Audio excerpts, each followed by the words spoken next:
নমস্কার বন্ধুরা, শিপিকা কুকিং ব্লগে আপনাদের স্বাগত জানাই। আজকে আমি চলে এসেছি নতুন একটা রেসিপি নিয়ে। রেসিপিটা হলো গোলাপ জামুন। এই গোলাপ জামুনটা আমি কিভাবে বানাই শুরু থেকে শেষ পর্যন্ত দেখবেন আপনারা, আমার পাশে থাকবেন আপনারা। এই গোলাপ জামুনটা বানানোর জন্য নিয়েছি ছানা, চিনি, আর নিয়েছি সুজি, ময়দা, 4টা এলাচ, নিয়েছি বেকিং সোডা। বন্ধুরা, প্রথমেই ভেজে নেব সুজি। সুজিটাকে হালকা লাল করে ভেজে নেব। বন্ধুরা, সুজিটা ভাজা হয়ে গেছে, এখন নামিয়ে নেব।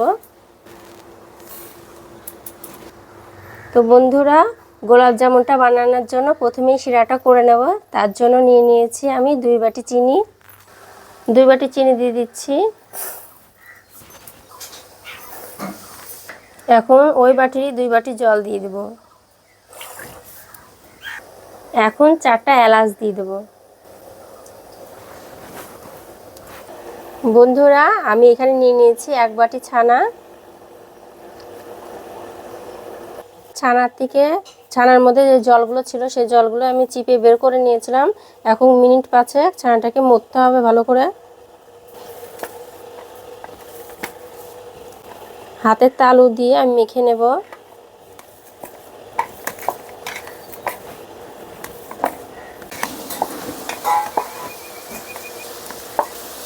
বন্ধুরা, খুব সুন্দরভাবে ছানাটা মথে নিয়েছি। এখন এর মধ্যে দিয়ে দেব সুজি। এখন ভেজে রাখা সুজিটা এর মধ্যে দিয়ে দেব। আর 1 চামচের মতন ময়দা দেব এর মধ্যে। ছানাকে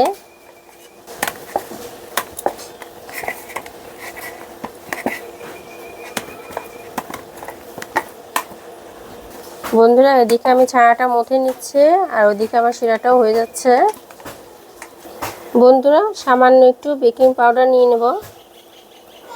আপনাদের কাছে এই বেকিং পাউডার না থাকলে আপনারা নাও দিতে পারেন, আমি সামান্যই দিলাম। বেকিং পাউডার দেওয়ার পরে সামান্য একটু মেখে নেব। বন্ধুরা, গোলাপ জামুনের শিরাটা তৈরি হয়ে গেছে, এখন নামিয়ে রাখবো আর তেল বসিয়ে দেবো কড়াইয়ের মধ্যে। বন্ধুরা, এখন গোলাপ জামুর আকারটা করে নেব, ছোট ছোট একটা বল করে নেব।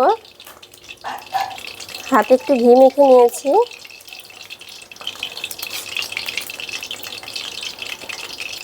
এখন গোল গোল বল করে নেব। বন্ধুরা, সবগুলোকেই একই সাইজের গোল গোল করে নিয়েছি। বন্ধুরা, তেলটা গরম হয়ে গেছে, এখন গোলাপ জামুনের যে বল বল করে রেখেছিলাম সেগুলো এখন দিয়ে ভেজে নেব তেলের মধ্যে।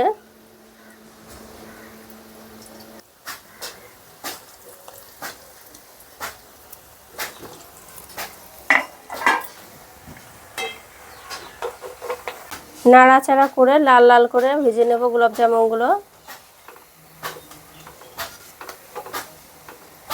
বন্ধুরা, খুব সুন্দর করে ভেজে নিয়েছি, এখন তুলে নেব।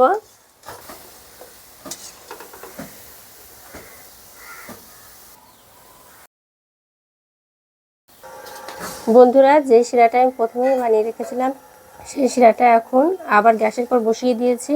এখন ভেজে রাখা গোলাপ জামুনগুলো এর মধ্যে দিয়ে দিব।